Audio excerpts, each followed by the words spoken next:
गुरुमूर्ती चिंतन श्री गुरुदेव दत्त श्री स्वामी समर्थ. नमस्कार, मी पूजा. माझ्या यूट्यूब चॅनलमध्ये तुम्हा सर्व भक्तांचं मनापासून स्वागत करते.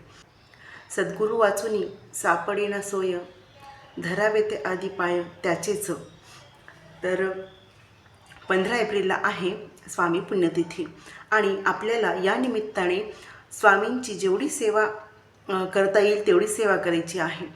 ज्यांना प्रगट दिनाला सेवा करणं शक्य झालं नसेल त्यांनी हे निमित्त साधून तुम्ही सेवा करू शकता. विशेष प्रसंगी केलेली जी सेवा असते ती आपल्याला 1000 पटीने जास्त फळ देत असते, म्हणून सेवा ही करायची असते. आता बघा, ज्यांना गुरुचरित्र पारायण करणं शक्य होत नसेल, ज्यांना स्वामीचरित्र पारायण करणं शक्य होत नसेल, त्यांनी हा एक चरित्रातील हा एक अध्याय तुम्हाला रोज स्वामी पुण्यतिथीपर्यंत वाचायचा आहे. आणि त्याचे काय फायदे आहे, काय महत्त्व आहे, त्याने तुम्हाला काय फायदा होणार आहे, त्याबद्दलची माहिती आज आपण या व्हिडिओमध्ये पाहणार आहोत.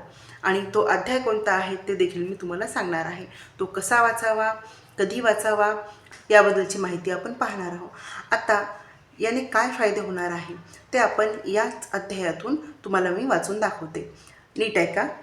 तर हा अध्याय म्हणजे सर्व ऐश्वर्य वैभवाचा अमृतघट आहे. हा अध्याय नित्य पठन करावा, अवश्य लाभ होईल. घरी श्रीमंती येईल. या अध्यायाचे पठन करून अनेकांना समर्थ, सामर्थ्यशाली, समृद्ध, आनंदमय जीवन लाभलेले आहे. अनेकांना अपार ऐश्वर्य, विपुल वैभव प्राप्त झालेले आहे. श्री गुरुकृपा लाभली म्हणजे कुठल्याही गोष्टीला तोटा नाही.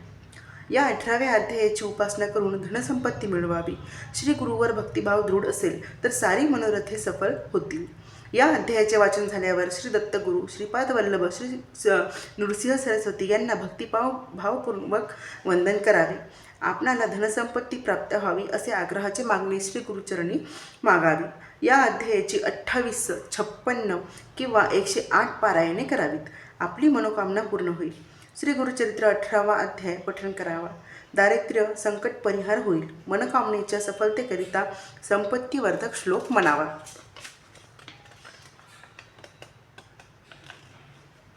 तर या अध्यायातूनच तुम्हाला हे मी सांगितलेलं आहे. तुमची जी पण काही मनोकामना आहे, तुमची जी पण काही इच्छा आहे ती तुम्ही संकल्पपूर्वक स्वामींसमोर, आपल्या गुरूंसमोर सांगायची आहे आणि या अध्यायाला सुरुवात करायची आहे. हा अध्याय रोज जरी वाचला तरी पण खूप उत्तम आहे. पण तुमचं होत नसेल तर पुण्यतिथीपर्यंत तुम्ही संकल्प करून हा अध्याय वाचायचा आहे. तुमच्या मनातली तुमची जी पण मनोवांछित इच्छा आहे ती पूर्ण नक्कीच होणार आहे. आता बघा, सेवाच करायची आहे आणि तुम्ही मेहनत आणि कष्ट काहीही करणार नाही तर याला अर्थ नाही. सेवेसोबतच तुम्हाला मेहनतसुद्धा करायची आहे, कष्टसुद्धा करायचं आहे. तेव्हाच तुम्ही त्या गोष्टीपर्यंत, तुम्हाला जे प्राप्त करायचं आहे, तुम्हाला पैसा प्राप्त करायचा आहे, संपत्ती प्राप्त करायची आहे किंवा ज्या पण तुमच्या इच्छा आहेत त्या पूर्ण होण्यासाठी तुम्हाला कष्ट आणि मेहनत हे करावीच लागणार आहे आणि सेवासुद्धा त्यासोबत करावी लागणार आहे. कारण कष्टाला सुद्धा आपल्या गुरुची साथ पाहिजे, तरच म्हणजे ते लवकरात लवकर सफल होणार आहे. तर हा अध्याय कोणता आहे हे सांगण्या अगोदर मी तुम्हाला एक लहान छोटीशी कथा सांगते, ती ऐका. एकदा इंद्रदेवांच्या दरबारामध्ये देवांचे गुरु बृहस्पती गेले असता इंद्र मात्र ऐश्वर्याच्या गर्वाने उठून उभा राहिला नाही. त्यामुळे बृहस्पतींना खूप अपमान वाटला आणि ते तिथून रागाने निघून गेले. आता गुरुविना आपले कल्याण होणार नाही आणि त्यांचे पाय आपल्याला पकडावेच लागेल ही जाणीव इंद्राला नंतर झाली आणि मग तो बृहस्पतींना शोधायला निघाला. पण बृहस्पती खूप जास्त रागामध्ये होते आणि त्यांनी इंद्राला भेट देणे टाळले. आता गुरु नाहीत म्हटल्यावर, म्हणजे गुरु हे जे बृहस्पती होते हे देवांचे गुरु होते आणि हे सर्व देवांचे मार्गदर्शक होते आणि हे नाहीत म्हटल्यावर राक्षसांनी इंद्राच्या दरबारावर हल्ला केला आणि गुरुचे मार्गदर्शन नसल्यामुळे इंद्र आणि इतर देव हे युद्ध हरले.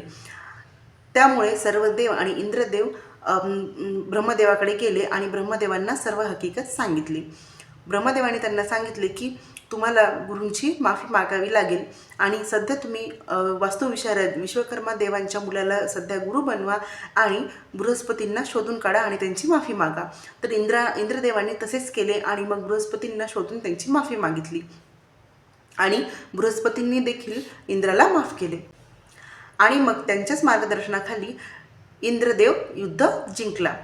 तर सांगायचं तात्पर्य हे आहे की आयुष्यातील यशासाठी गुरूंचा आशीर्वाद व मार्गदर्शन खूप महत्त्वाचे आहे। त्यामुळे आपले गुरु म्हणजे आपण गुरु कोणाला मानलेला आहे, दत्तगुरूंना तसेच स्वामी महाराजांना, तर तुम्हाला यांची सेवा ही करावीच लागणार आहे। बघा, संकट तर हे येणारच आहे, ते आपलं प्रारब्ध आहे, पण अशा प्रकारची सेवा केल्यानंतर ते जे संकट आहे त्याची तीव्रता कमी होणार आहे। त्यामुळे आणि ही जी आपण सेवा करतो ते आपल्याला पुढे कधी ना कधी आयुष्यात ती कामीच पडणार आहे। तेव्हा आपल्याला देव धावूनच येणार आहे कोणत्याही संकटात। आणि तुमची इच्छा जरी तुम्हाला म्हणजे पूर्ण करायची असेल, तुमच्या घरामध्ये दरिद्रता असेल, तर ती दूर करण्यासाठी हा अध्याय खूप महत्त्वाचा आहे। तर हा अध्याय कोणता आहे आणि तो कसा वाचावा, तर बघा, हा अध्याय आहे 18वा अध्याय। आणि ही छोटी अशी म्हणजे जेवढा अध्याय आहे तेवढी पोथी मिळते तुम्हाला, ही स्टोअरवर मिळून जाईल किंवा केंद्रामध्ये मिळून जाईल। तर असा हा अध्याय आहे। हा तुम्हाला स्वामींच्या पुण्यतिथीपर्यंत सकाळी किंवा सायंकाळी दिवे लागणीच्या वेळेस एकच कोणता टाईम ठरवायचा आहे आणि त्या टाईमवर तुम्हाला हा अध्याय वाचायचा आहे। किंवा तुम्ही याचं सांगितल्याप्रमाणे तुम्ही याचे हे सुद्धा करू शकता, पारायणसुद्धा करू शकता। आणि तुम्हाला संकल्प करून तुमची जी इच्छा आहे ती महाराजांना सांगून तुम्हाला या अध्यायाचे पठण करायचे आहे।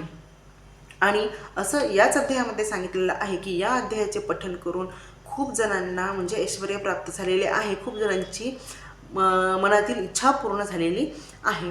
तर हा अध्याय तुम्हाला वाचायचा आहे। आणि आता बघा कसा काय सकाळी वगैरे देवपूजा वगैरे झाल्यानंतर स्वामींचा अभिषेक वगैरे करून आणि फोटो असेल तर फोटो छान पुसून वगैरे चंदन वगैरे लावून धूप दीप अगरबत्ती दाखवून तुम्हाला हे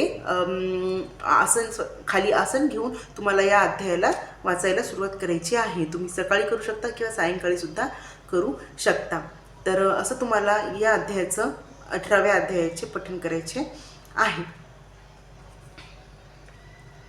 बघा,